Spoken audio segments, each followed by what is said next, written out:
خدا کا شکر ہے کہ اس نے ہمارے نصیب میں بطور رزق عزاداری ابا عبداللہ الحسین علیہ السلام کو رکھا ہے. سبحان اللہ. رزق فقط کھانے پینے کا نام نہیں ہے، ہر وہ شے رزق ہے کہ جو کمال کا ذریعہ بن جائے. سبحان اللہ. پھر سے اسے غور فرمائیے گا، ہر وہ شے رزق ہے کہ جو آپ کے کمال مادی و معنوی کا ذریعہ بن جائے. لہٰذا آپ کا لباس اللہ کا دیا ہوا رزق ہے، روز اول شیر مادر اللہ کا رزق ہے، کانوں سے سننے کی صلاحیت اللہ کا رزق ہے، بے شک آنکھوں سے دیکھنے کی صلاحیت اللہ کا رزق ہے، دماغ سے سوچنے کی صلاحیت اللہ کی جانب سے رزق ہے، حب علی ابن ابی طالب رزق ہے، سبحان اللہ. ذکر علی ابن ابی طالب رزق ہے، بے شک. اس لیے کہ کمال کا ذریعہ ہے. یہ وہ رزق ہے کہ جس سے مردہ دل زندہ ہو جاتے ہیں. سبحان اللہ. بے شک. سورہ روم میں اللہ سبحانہ وتعالیٰ نے آیت نمبر 50 میں ارشاد فرمایا ہے کہ فانظر الی آثار رحمت اللہ، اللہ کی رحمت کے آثار پہ ذرا غور تو کرو. کیف یحیی الارض بعد موتها، اللہ کیسے ایک مردہ زمین کو مردہ ہونے کے بعد دوبارہ زندہ کر دیتا ہے. سبحان اللہ. اس آیت کی تعویل میں جا کر دیکھیے گا، مردہ زمین اللہ زندہ کرتا ہے، یہ اس کا ظاہر ہے. باطن یہ ہے کہ اللہ سبحانہ وتعالیٰ نے امام کے ذریعے سے مردہ ضمیروں کو اور مردہ دلوں کو زندہ کیا ہے.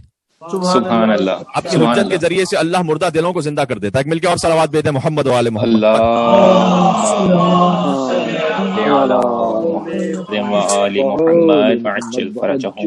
دیکھو کہ اللہ کیسے مردہ زمین کو زندہ کرتا ہے. دیکھیے خود ایتھسٹ کو یہ آیت بہت عمدہ جواب ہے.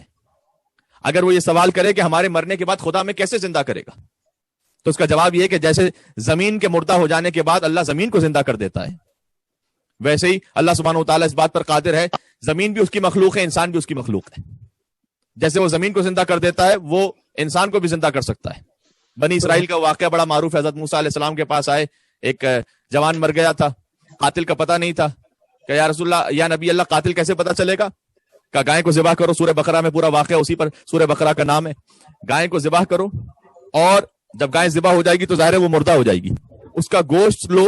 اس واقعے کی تفصیل میں مجھے نہیں جانا، شاید آئندہ کسی مجلس میں کسی حوالے سے اس کی تفصیل بھی تھوڑی سی عرض کر دوں کہ اس کا گوشت لو، اس مردے پہ لگاؤ. یہ اللہ کی قدرت آپ ملاحظہ فرما رہے ہیں. یعنی دو مردے ملیں گے تو ایک زندہ وجود میں آ جائے گا. سبحان اللہ. سبحان اللہ. گائے بھی مردہ، وہ انسان بھی مردہ، دو مردے ملیں گے اللہ زندہ کر دے گا. اس لیے سورہ فاطر میں اللہ سبحانہ وتعالیٰ نے آیت نمبر 9 میں ارشاد فرمایا ہے کہ جب اللہ زمین کو مردہ ہونے کے بعد زندہ کرتا ہے، کذالک النشور، ہم تمہیں اسی طریقے سے قبروں سے اٹھائیں گے. واہ واہ. یہ مثال تمہارے سامنے ہے. سورہ یاسین میں فرمایا آیت نمبر 80 میں الذی جعل لکم من الشجر الاخضر نارا فاذا انتم منه توقدون، کہ وہ سبز درخت، اللہ اسی سبز درخت سے آگ کو خلق کرتا ہے. فاذا انتم منه توقدون، تاکہ تم اس آگ کو روشن کر سکو. دیکھیں سبز درخت وجود میں آتا ہے پانی کی وجہ سے. صحیح. وہ سبز درخت کے جو پانی کی وجہ سے وجود میں آیا ہے، اللہ اسے آگ کو نکال لیتا ہے. خدا کی قدرتوں پہ تو ذرا غور کیجیے، خدا کی آیات پہ ذرا غور کیجیے. یہ سب رزق ہے. اللہ سبحانہ وتعالیٰ نے پھر سورہ روم آیت نمبر 19 میں ارشاد فرمایا یخرج الحی من المیت ویخرج المیت من الحی. اللہ اس بات پر بھی قادر ہے کہ مردہ سے، میت سے حی نکال لے، حی سے میت نکال لے. سبحان اللہ. سبحان اللہ. سبحان اللہ. کیا کہتے ہیں، کیا کہتے ہیں کہ اللہ سبحانہ وتعالیٰ یخرج الحی من المیت، وہ میت سے حی نکالتا ہے، مردہ سے زندہ. وَيُخْرِجُ الْمَيِّتَ مِنَ الْحَيِّ، وہ مردہ سے زندہ نکال لیتا ہے. وَيُحْيِي الْأَرْضَ بَعْدَ مَوْتِهَا، پھر کہا، اور اسی طریقے سے اللہ مردہ زمین کو زندہ کر دیتا ہے. تو اگر کسی کو یہ شک آ رہا ہے، کل ہماری بات اس پر ہوئی تھی کہ لائف آفٹر ڈیتھ، اگر کسی کا اس لائف آفٹر ڈیتھ پر تصور ہے تو اس کی زندگی کی پلاننگ بالکل مختلف ہوگی. تو یہ جو زندگی بعد از موت اس پر شک ہے، تو وہ زمین کو دیکھیں کہ اللہ مردہ زمینوں کو کیسے زندہ کرتا ہے. اور پھر اللہ کہہ رہا ہے کہ ہم چاہتے ہیں تو مردہ سے زندہ نکال لیتے ہیں، زندہ سے مردہ نکال لیتے ہیں. وَكَذَلِكَ تُخْرَجُونَ، اللہ کہتا ہے ہم اسی طریقے سے تمہیں اپنی قبروں سے نکالیں گے. سبحان اللہ. اللہ نے سبحان اللہ. جب یہ سورہ روم میں ارشاد فرمایا، اس کی تفسیر امام علیہ السلام نے یہ بھی بیان کی ہے کہ اللہ حی سے میت، میت سے حی نکالتا ہے. بہت غور فرمائیے گا. امام نے فرمایا کہ اس سے مراد یہ بھی ہے کہ اللہ مومن سے کافر نکال لیتا ہے، کافر سے مومن نکال لیتا ہے. سبحان اللہ. کیا کہنے، کیا کہنے. مومن سے وہ کافر نکال لیتا ہے، کافر سے مومن نکال لیتا ہے. کیا کہنے. سبحان اللہ. نوح علیہ السلام کی مثال سامنے ہے نا، اولو العزم نبی. سبحان اللہ. نوح اولو العزم نبی، بیٹا کیا ہو گیا؟ کافر. دوسری مثال بھی دے دیتا ہوں، محمد ابن ابی بکر.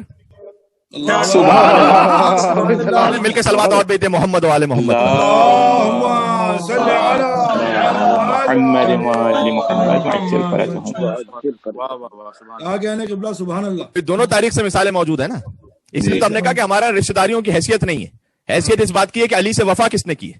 کیا سبحان اللہ سبحان اللہ، کیا کہنے کیا کہنے. بھائی میں نے تو ابھی مثال دے دی، اپنے اپنے نصیب کی بات ہے کہ کون کس کے لیے کیا مثال لے لیتا ہے. سبحان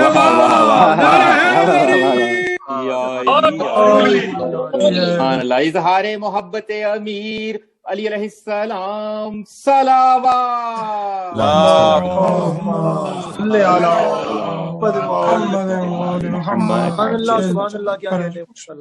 تو سمجھ میں آ رہا نا، نور کا اتباع، نور کے اتباع میں رشتہ داریاں نہیں دیکھی جاتی، اس لیے رشتہ داری کی کوئی حیثیت نہیں. جو علی سے وفادار ہے وہ اپنا ہے. چاہے دنیا کے کسی کونے میں کسی حصے میں رہتا ہو، کسی قبیلے سے تعلق ہو، کسی رنگ کا ہو، کسی نسل کا ہو، سبحان اللہ. جو علی سے وفادار ہے وہ اپنا ہے. بے شک تو حسین کی مجلس نے ہمیں درس دیا ہے، بے شک کربلا نے ہمیں درس دیا ہے.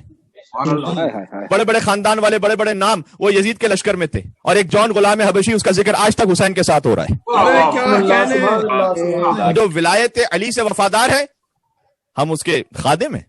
کس نے رحمت للعالمین سے وفا کی ہے؟ سبحان اللہ امیر المومنین سے وفا کی ہے. کس نے سیدۃ النساء العالمین سے وفا کی؟ سبحان اللہ سبحان اللہ. کس نے سیدہ شباب اہل الجنہ سے وفا کی ہے؟ بے شک سبحان اللہ.